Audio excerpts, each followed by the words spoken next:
Good morning, everyone. I'm Christy Stark, Director of Communications for the City of San Marcos, and we want to thank each of you for coming out and being part of this today. We also want to thank you for masking up and helping us as we try to honor our COVID-19 precautions. We will be going over the tragic incident that we have experienced this weekend. We're very sorry again to have to come and talk about something like this with our San Marcos Police Department family. We will take a few questions afterwards, 2 or 3 questions, and then we do have the officers' pictures you'll see here to my right. A few things. We know we've already had folks that have reached out to us and with their generosity to talk about donations for the families, and we will have information on that set up on our San Marcos Police Department Facebook page, as well as we'll put information in our press release that we'll send out later today. And we already have funds set up, the latest one for Officer Paul Beller, so they'll be very quickly and easily set up, and we'll get that information out to the public. And we do thank everyone for their generosity. We've already had people providing donations, and we thank you for that very much. Joining me at the podium today, we do have our Mayor, Jane Hewson, here to my right, and we also have Director of Public Safety, Chase Stapp, is to my left, and then Interim Police Chief Bob Klett is going to speak to us and give us details on the incidents.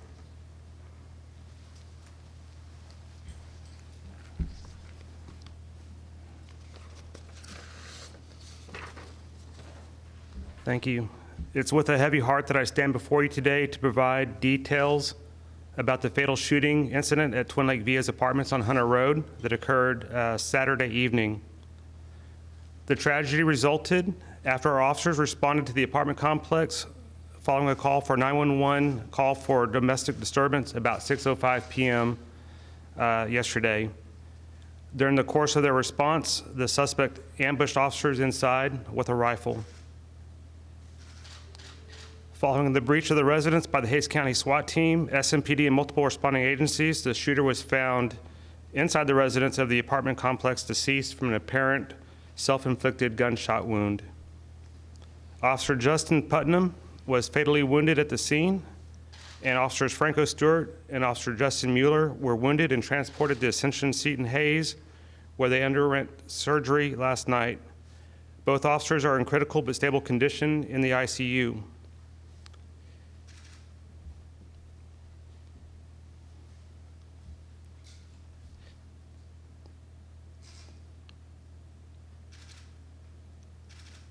We lost a fine young man, a faithful officer and friend last night. Justin Putnam was 31 years old and had been an SMPD officer for 5.5 years. He graduated from Texas State University, magna cum laude, and so he understood what it took to police a wonderfully diverse community like San Marcos and a college community and serve it very well. And he leaves behind a fiance and a family that also has public safety background, so we pray for the family. Our 2 wounded officers have both been with SMPD as officers for less than a year. Officer Franco Stewart has been with SMPD for 5 months, and prior to that, he was an officer with the McAllen Police Department for 2.5 years. Officer Justin Mueller has been an SMPD officer for 10 months, and prior to that, he served as one of our telecommunications operators for more than 11 years. Our prayers are with these 2 officers and their families as they fight to recover from their wounds. The deceased shooter has preliminarily been identified as Alfredo Perez de la Cruz, date of birth January 13th, 1974, of San Marcos. We are working with the Texas Rangers to confirm his identity, and if he has a criminal record, as it appears he may have operated under several different aliases. I want to thank several of our regional partners in law enforcement and agencies who have assisted us with this tragedy. We are so appreciative of each of you. Texas Rangers is taking the lead on the investigation, and then a swarm of agencies came out to help us last night, and I'll probably forget some, but Hays County Sheriff's Office, Kyle Police Department, the Buda Police Department, New Braunfels Police, Texas State University Police Department, constables, Highway Patrol, and certainly EMS and fire were critical in helping save our two officers' lives. As many of you know, this is a second line of duty death for the San Marcos Police Department since Officer Kenneth Copeland was shot and killed while serving a warrant on December 4th, 2017. We ask the community for its prayers and support. We're certainly going to need it, and we will provide additional information as it becomes available. Thank you. I'll entertain a few questions. Regarding that domestic violence call, do we know the condition of the individual, the family members involved in that? The family members are fine. The initial call was that he had hit his wife, that there was other endangered people possibly inside, and that alcohol was involved.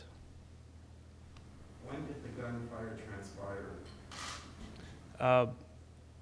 Officers knew that one of the victims were outside and that there was probably some more inside, so they had to make entry into the apartment. As they entered, he ambushed them. He was prepared, ready for them to come in, and started shooting immediately, and there was nothing they could do to escape the gunfire.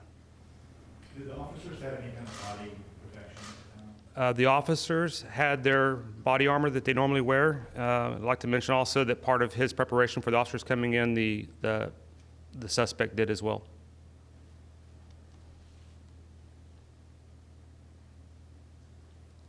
Thank you for being here.